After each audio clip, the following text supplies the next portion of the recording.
तो dear students, हम लोग पढ़ रहे थे अपना लेसन नंबर फर्स्ट, राइट।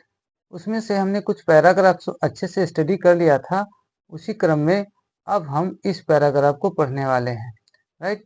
चलिए देखें। दैट नाइट, फर्स्ट लेसन हमारा है लेटर टू गॉड, और इसमें एक किसान की क्या दुर्दशा होती है, वो कैसे प्रकृति की मार के साथ साथ गरीबी की मार झेलता है, इस लेसन के माध्यम से राइटर ने हमें बताना चाहा है। दैट नाइट वॉज सारूफुल वन, यानी कि वह रात दुखद रातों में से एक थी। कहने का मतलब उस तरीके की दुखद रातें उसने अपनी जिंदगी में बहुत सारी बिताई होंगी, और उन सभी दुखद रातों में से वह रात कुछ ज्यादा ही दुखद थी। कहता है all our work for nothing, यानी कि जो पूरा साल हमने या पूरा महीना जितने दिन में फसल तैयार होती है, कहता है all our work for nothing, जो कुछ हमने अपना काम खेतों में किया उसके बदले में हमें क्या कुछ मिला नहीं। फॉर नथिंग माने उसके बदले में हमें कुछ मिला नहीं। क्या किया था बेचारे ने, सारा पैसा घर का भी अपनी फसल को तैयार करने में लगा दिया था, मगर फॉर नथिंग, लेकिन उसके बदले में क्या मिला, कुछ भी प्राप्त नहीं हुआ। क्यों नहीं प्राप्त हुआ बच्चों, हमने पीछे पढ़ा था कि एक भयानक सा तूफान जिसमें पत्थर की बारिश हुई और उसने उसके पूरे खेतों को नष्ट कर दिया। उसमें जितनी फसल थी एक एक दाना नष्ट हो गया।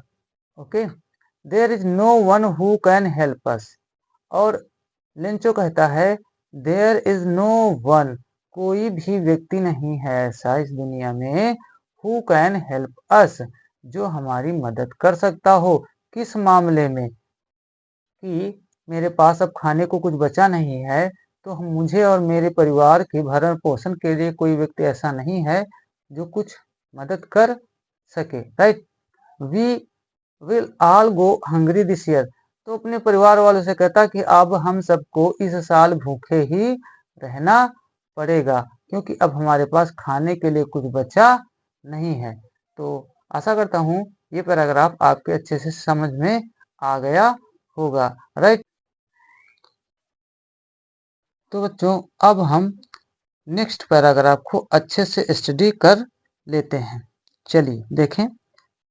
तो जब लेंचो बहुत दुखी था, उसके परिवार वाले भी बहुत दुखी थे, उस समय की बात इस पैराग्राफ में राइटर कहता but in the hearts of all who lived in that solitary house in the middle of the valley there was a single hope, help from God.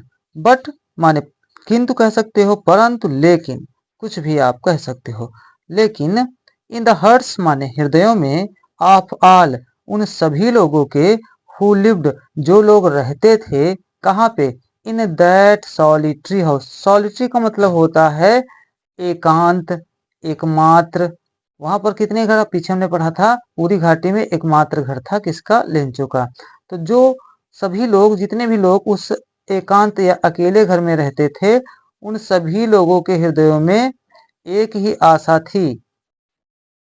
कौन सी आशा, और वो घर कहाँ पे था, इन the middle of the valley. लिखा भी है फिर से, घाटी के एकदम मध्य में जो एकमात्र घर था, उस घर में रहने वाले सभी लोगों के हृदयों में एक ही आशा थी।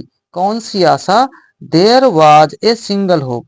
कौन सी एकमात्र आशा, हेल्प फ्रॉम गॉड, ईश्वर से मदद पाने की आशा। तो बच्चों फिर से एक बार रिपीट करके देख लेते हो, अच्छे से समझ लो ताकि आपको कहीं कंफ्यूजन ना रहे।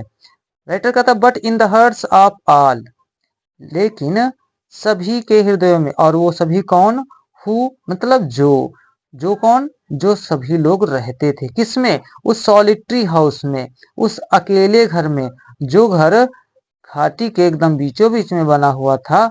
उन सभी के हृदयों में एक ही आशा थी।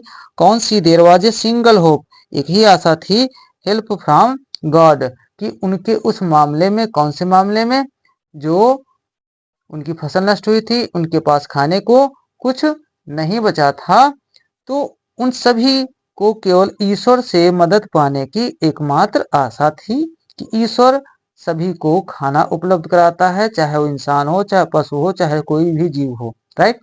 तो वो चूंकि बहुत ज्यादा ईश्वर पे विश्वास करते थे, इसलिए उन्होंने ऐसा सोच लिया। Don't be so upset, don't be so upset even though this seems like a total loss. यहाँ पर लेंचो अपने परिवार के सदस्यों से कहता है, उनको सांत्वना देते हुए कि डोंट बी मीन्स होता है होना, तो डोंट बी सो अपसेट, इतने ज्यादा व्यथित मत हो, परेशान मत हो, व्याकुल मत हो, दुखी मत हो। आप ऐसा किसी भी प्रकार से इसको कह सकते हो। इवन दाउ माने भले ही, दिस सीम्स, सीम्स मीन्स प्रतीत होता है, लगता है, भले ही ऐसा लगता है कि टोटल लॉस, कि हमने सब कुछ खो दिया, हमारा सब कुछ बर्बाद हो गया है, जो कुछ हमारे पास था सब नष्ट हो गया है, ऐसा भले लगता है, लेकिन आप लोग इतने ज्यादा अपसेट ना हो, इतने ज्यादा दुखी ना हो। Okay, remember no one dies of hunger, क्योंकि आप सभी को ये बात याद रखनी है कि दुनिया में जितने भी जीव जंतु हैं, पूरी बात ये रही होगी, ऐसे कहा होगा लेंचू ने अपने परिवार को समझाने के लिए कि रिमेंबर, इस बात को याद रखो सभी लोग, no one dies of hunger, कि कोई भी व्यक्ति हो, चाहे जीव जंतु हो, कोई भी हो, तो no one dies of hunger, कोई यहाँ पर भूख के कारण अब नहीं मरता है। तो फिर कैसे मरता है? दैट इज व्हाट दे से, ऐसा उसने उन लोगों को बताया, ऐसी बात उसने अपने सभी घर वालों को समझाई। ओके, और कहता है Lencho thought, Lencho thought that that is what they say no one dies of hunger. ये बार बार रिपीट करता है, वहां पर कहता है मैं ऐसा कहता हूं और मैंने ऐसा सुना भी है कि इस दुनिया में कोई भी मरता नहीं है, किससे? भूख से नहीं मरता। हंगर मीन्स भूख, भूख से नहीं मरता। ये 2 बार रिपीट करता है वहां पे, यहाँ पे चूंकि बताया 2 बार है, लेकिन कई बार उसने ऐसा कहा होगा उस समय पर। ऑल थ्रू द नाइट, पूरी रात भर, Lencho thought only of his one hope, उस बेचारे लेंचो ने पूरी रात भर सोने के जगह पर सोचने में बिता दी पूरी रात, यानी कहने का मतलब वो रात भर जागता रहा होगा और चिंता में सोचता रहा। क्या सोचता रहा? Only of his one hope, अपनी एकमात्र आशा के विषय में। और वो आशा, यहाँ पे जो डॉटर दिख रहा है सेमी कॉलम, यहाँ पे इसका मतलब है वो आशा थी। कौन सी आशा? द हेल्प ऑफ गॉड, कि भगवान की मदद हमको कब मिलेगी। हुज आइज, जिस ईश्वर की आंखें, as he had been instructed, जैसा कि उसने पहले भी बता रखा था, सी एवरीथिंग, हर चीज को देख लेती हैं, even what is deep in one's conscience, यानी कि ईश्वर की आंखें वो सब कुछ देख रहे। कॉन्सेंस मीन्स अंतरात्मा, किसी की अंतरात्मा की गहराई में जो बात छिपी होती है उसे भी ईश्वर की आंखें देख लेती हैं। किसी की अंतरात्मा, कॉन्सेंस मीन्स में यहाँ पे सोल, सोल मीन्स जानते हो ना सब लोग, आत्मा, कॉन्शियस माने अंतरात्मा। तो कहता है लिंचो, लिंचो अपने ये बात किसको बता रहा है? किसको बता रहा है? अपने परिवार के सदस्यों को वो समझा रहा है, ताकि वो ज्यादा दुखी ना हो। ओके, तभी कहता है कि whose eyes as he had been instructed, जैसे कि उसको आज तक बताया गया, निर्देशित किया गया है अपने बड़े बुजुर्गों के द्वारा कि सी एवरीथिंग, उस ईश्वर की आंखें सब कुछ देखती हैं, इवन व्हाट इज डीप, भले ही चाहे जो कुछ हो गहराई में, डीप मीन्स गहराई में, कहाँ, किस गहराई में? इन वंस कॉन्शियस, किसी की अंतरात्मा की गहराई में चाहे कुछ भी बात छिपी हो, उस ईश्वर की आंखें हमेशा उसे देख लेती हैं। यानी ये कहना चाहता है कि हमारा दुख भी और हमारा नुकसान भी ईश्वर से छिपा नहीं है, वो सब देख रहे हैं। Lencho was an ox of a man, यहाँ पर राइटर कहता है लेंचो एक मनुष्य के रूप में, एक व्यक्ति के रूप में बैल था। तो वास्तव में क्या वो बैल बन गया होगा? यहाँ पर कहने का तात्पर्य यह है कि लेंचो एक बैल की भांति पूरा दिन जानवरों के जैसे एकदम मेहनती काम करता है। यानी कहने का मतलब है वो बहुत हार्ड वर्किंग पर्सन था, पूरा दिन अपने खेतों में काम करता था। वर्किंग लाइक एन एनिमल लिखा भी है, जैसे एक जानवर पूरे दिन खेतों में काम करता है। ओके, इन द फील्ड्स, खेतों में काम करता है। वैसे ही ये मेहनती बहुत था, किसान था, मेहनत बहुत करता था अपने खेतों में। But still he knew how to write. Mostly उस समय पर किसान लोग पढ़े लिखे नहीं होते थे, बट लेंचो एक ऐसा किसान है जो पढ़ा लिखा था, तो इसीलिए राइट करता, but still he knew how to write, लेकिन वो पढ़ना लिखना जानता है। यहाँ पर आप हाउ माने कैसे ना कहें, क्योंकि अगर आप ऐसा कहते हो मैं पढ़ना जानता हूँ तो I know how to read, मैं लिखना जानता हूँ तो I know how to write, ऐसा ही लिखा जाता है, राइट। द फॉलोइंग संडे, अगले रविवार को, at day break, at day break, सुबह के समय, he began to write a letter, उसने पत्र को लिखना शुरू कर दिया, which he himself would carry to town, जिसे वह खुद ही कस्बे में ले गया, and place in the mail, और उसे पत्र पेटिका में डाल दिया। It was nothing less than a letter to God, इस लिफाफे में और कुछ नहीं था, बस ईश्वर के लिए पत्र ही था, पत्र के अलावा कुछ नहीं था। तो इस तरीके से आपने इस पैराग्राफ को अच्छे से समझा। आप पुनः इसको रिपीट कीजिएगा। यदि एक बार में नहीं समझ में आता तो आप वीडियो को रिवाइंड करके पुनः एक बार और देख लीजिएगा, आपके सब कुछ क्लियर समझ में आ जाएगा, ऐसा मेरा प्रॉमिस है। तो स्टूडेंट्स, जब उसकी सारी फसल नष्ट हो गई, वो बड़ा दुखी हुआ, क्योंकि वो ईश्वर पे बहुत ज्यादा विश्वास करता था, तो उसने ईश्वर से सहायता मांगने का निश्चय कर लिया, और उसने ईश्वर की मदद पाने के लिए एक पत्र लिखने का डिसीजन लिया। तो देखें उसने आगे क्या क्या कहा। तो कहता है गॉड, ध्यान रखें एक बात आपको बता दूं, ये जो गॉड लिखा है आप सभी उसे याद रखेंगे, अगर ये जी स्मॉल लेटर से लिखी हो, मतलब छोटे अक्षर से, तो इस गॉड का मतलब उस परम शक्ति एक ईश्वर से नहीं, बल्कि छोटे मोटे जो भी देवी देवता होते हैं उनसे लिया जाएगा। लेकिन अगर ये बड़े लेटर में लिखा हुआ है तो समझ जाएं उस एक ईश्वर की बात हो रही है, जिसने सभी को बनाया है, सारा संसार सारा ब्रह्मांड रचा है, राइट। तो गॉड ही रोट, उसने सबसे पहले लिखा ईश्वर के लिए, उसने क्या लिखा, ईश्वर के लिए, गॉड मतलब ईश्वर को। इफ यू डोंट हेल्प मी, उसने ईश्वर को पत्र में लिखा। अब यहाँ पे राइटर कहना चाहता है कि लिंचो ने पत्र जब लिखना शुरू कर दिया तो उसका पत्र कैसा था, सबसे पहले यही लिखा था गॉड, हे प्रभु, हे ईश्वर, हे परमात्मा, ऐसे करके आप हिंदी में कह सकते हो। उसने लिखा इफ यू डोंट हेल्प मी, तो यहाँ पे कंडीशनल सेंटेंस है, यदि आपने मेरी मदद नहीं की, कहता है हे परमात्मा, हे ईश्वर, अगर आप मेरी मदद नहीं करोगे तो क्या होगा, my family and I will go hungry this year. बच्चों ध्यान रखें, जब भी कंडीशनल सेंटेंस होता है जीरो कंडीशनल, तो उसमें हिंदी में तो दोनों तरफ गा निकलेगा, फ्यूचर लगेगा, लेकिन जो भी शर्त वाला वाक्य होता है उसे प्रेजेंट इंडेफिनिट में ट्रांसलेट करते हैं, और जो अदर सेंटेंस होता है उसमें हम फ्यूचर में उसे ट्रांसलेट कर देते हैं, उसमें शैल या विल का यूज करते हैं, राइट। इसीलिए मैं इसकी हिंदी में गा दोनों तरफ निकालूंगा। देखें, if you don't help me, यदि, हे परमात्मा, हे ईश्वर, उसने लिखा हे प्रभु, हे ईश्वर, if you don't help me, यदि आप मेरी मदद नहीं करोगे, कॉमा मीन्स तो, इफ से जब वाक्य शुरू हो तो कॉमा का मतलब भी होता है तो, my family and I will go hungry this year, तो मैं और मेरा परिवार इस साल भूखे ही रह जाएंगे। I need a 100, I need, I need 100 pieces, वहां की मुद्रा को कहते हैं, कहता आई नीड, मुझे आवश्यकता है किसकी, 100 पीसस, 100 पीसस की, इन ऑर्डर टू, ये पूरा इन ऑर्डर टू इसका मतलब के लिए, तो क्या करने के लिए, सो बोने के लिए, मुझे बोने के लिए, क्या बोने के लिए, माई फील्ड अगेन, अपने खेत को दोबारा बोने के लिए मुझे 100 पीसस की जरूरत है। वहां की मुद्रा को कहते हैं, जैसे आपके यहाँ पैसे रुपए होते हैं वैसे वहां के पीसस। और कहता है मुझे दोबारा बोने की के लिए अपने खेत को कितने पैसे की जरूरत है, 100, right.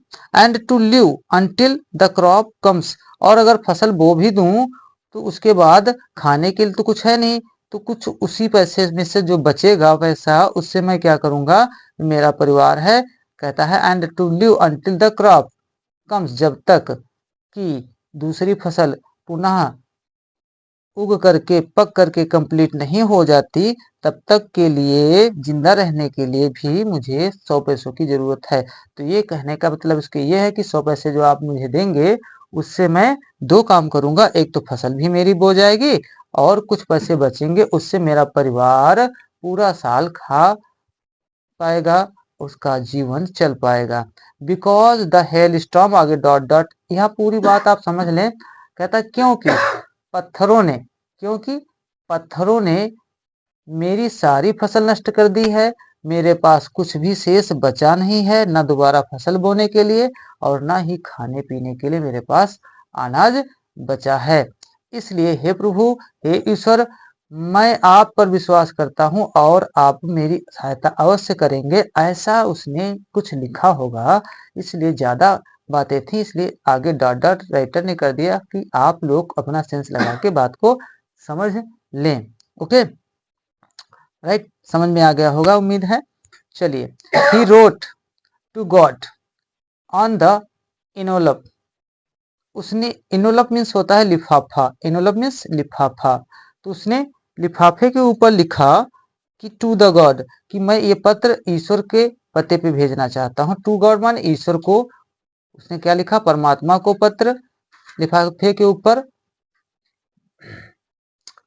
Put the letter inside, पत्र को अंदर रखा, एंड स्टिल ट्रबल्ड, और अभी भी वो थोड़ा सा परेशान था, और उसी परेशानी की अवस्था में ही बेचारा वेंट टू टाउन, उस शहर को गया या कस्बे को गया, एट द पोस्ट ऑफिस, जहां पर पोस्ट ऑफिस था, और क्या किया, he placed a stamp on the letter, और एक टिकट, स्टैंप मीन्स टिकट, और टिकट खरीदा और उसको क्या किया, उस पत्र पर चिपका दिया, and dropped it into the mail box, और उसे, मेल बॉक्स माने पत्र पेटिका, और इसे पत्र पेटिका में डाल दिया। तो इस तरीके से लिंचो ने पत्र को कंप्लीट किया। One of the employees who was a postman, और जितने भी वहां कर्मचारी थे, उन कर्मचारी, एम्प्लॉयज माने क्या होता है, एम्प्लॉयज का मतलब कर्मचारी, तो कर्मचारियों में से कोई एक कर्मचारी, हु वाज ए पोस्टमैन, जो वास्तव में डाकिया था, and also helped at the post office, और पोस्ट ऑफिस के कामों में भी मदद किया करता था, went to his boss laughing, ये पार्टिसिपल है जिसका अर्थ होगा हुआ, हुए, हुए, हुआ, हुए, कर, करके, ऐसे करके। तो वेंट टू हिज बॉस, और वो कैसे गया, एकदम हंसते हुए, कैसे, हर्टली, हर्टली मतलब बिल्कुल खुले दिल से, खूब ठहाके लगा करके हंसते हुए अपने बॉस के, अपने मालिक के पास गया, उसका जो सबसे ऊंचा अधिकारी था उस पोस्ट ऑफिस का, उसके पास गया, and showed him the letter to God, और उसको पत्र दिखाते हुए कहा कि देखो, ईश्वर के पते पर ले जाने के लिए मुझे पत्र मिला है। Never in his career as a postman, as माने यहाँ पर जैसा नहीं हुआ, के रूप में, पोस्टमैन के रूप में काम करने के दौरान उसने कभी भी ऐसा पता नहीं देखा था, had he known that address, उसने ऐसा पता जाना हो या देखा हो जो ईश्वर के घर जाता हो, राइट। तो आप तो जानते हैं ईश्वर के घर कब जाया जाता है, मुझे शायद बताने की जरूरत नहीं है, सबसे लास्ट में ही जाता है कोई व्यक्ति, और जाता है या नहीं जाता है इसके विषय में कोई निश्चित बता भी नहीं सकता है, इसीलिए वो हंस रहा था। The post master, post master जो था, उस पूरे डाक का जो हेड कर्मचारी था, वो है पोस्ट मास्टर। उसने क्या, वो, उसकी कंडीशन कैसी थी, उसकी वेशभूषा कैसी थी, उसका शरीर कैसा था, उसकी बनावट कैसी, वो आगे बताया गया। तो द पोस्ट मास्टर, जो पोस्ट मास्टर था, ए फैट, वो कैसा था, थोड़ा मोटा था। अमिएबल फेलो, बड़ा मिलनसार, फ्रेंडली मैनर का व्यक्ति था, यानी कि उसकी बातें हमेशा मित्रवत रहती थी, ज्यादा जल्दी किसी से नाराज नहीं होता होगा। आल्सो ब्रोक आउट लाफिंग, वो भी एक बार खूब जोर से हंस पड़ा। बट ऑलमोस्ट इमीडिएटली, लेकिन तुरंत ही, इमीडिएटली मीन्स तुरंत ही टर्न्ड सीरियस, वो गंभीर मुद्रा में पुनः गंभीर हो गया, गंभीर मुद्रा में हो गया, and typing the later on his desk, और उस पत्र को अपने डेस्क पर रख दिया। टपिंग माने ऐसे ऐसे ऐसे ऐसे हाथ से उस पे थपथपाया और रख दिया। कमांड कमेंटेड, और कमेंटेड का मतलब होता है जब आप किसी बात पर चर्चा करते हो, टिप्पणी करते हो, उसे कहते हैं। और थोड़ी सी बात कही, क्या कहने लगा? What a faith. Exclamatory sentence है, कहने लगा क्या विश्वास है, क्या विश्वास है, ऐसा विश्वास मैंने देखा ही नहीं कि क्या कोई ईश्वर पे ऐसा विश्वास कर सकता है। I wish I had the faith of the man who wrote this letter. कहता आई हैड, मेरे अंदर भी होता। आई विश, काश, आई विश का मतलब यहाँ पर मेरी इच्छा है, या काश मेरे अंदर भी ऐसा ही विश्वास होता जैसा इस पत्र लिखने वाले व्यक्ति के अंदर ईश्वर पर विश्वास है। कहने का मतलब यहाँ पर जो राइटर है वो नास्तिक टाइप का है। नास्तिक उसे बच्चों कहते हैं जो ईश्वर को ना मानता हो, जो ईश्वर की सत्ता को ना मानता हो। वास्तव में अभी तक जो यहाँ पोस्ट मास्टर है, ये ईश्वर पे विश्वास नहीं करता था, इसीलिए कहता है काश इस व्यक्ति के जैसे मेरे अंदर भी ईश्वर के प्रति विश्वास जाग जाता, पैदा हो जाता, उत्पन्न हो जाता, जिसने ये पत्र लिखा है। ओके, स्टार्टिंग अप एक करेस्पॉन्डेंस विथ गॉड, जिसने, करेस्पॉन्डेंस का मतलब होता है पत्र व्यवहार। पत्र व्यवहार कैसा? जैसे आप किसी को पत्र लिखते हो और जवाब में पुनः आपको पत्र लिखता है, फिर आप एक पत्र लिखते हो, पुनः जवाब में एक पत्र लिखता है, तो इसे बोलते हैं करेस्पॉन्डेंस। तो जिसने स्टार्टिंग अब शुरू कर दिया है, ईश्वर के साथ में पत्र व्यवहार शुरू कर दिया है। ओके, तो आशा करता हूँ लेसन आपके अच्छे से समझ में आया होगा। अच्छे से स्टडी करें और अच्छे से मार्क लेकर के अपना और अपने गुरुजनों का नाम दुनिया में रोशन करें। Thanks a lot.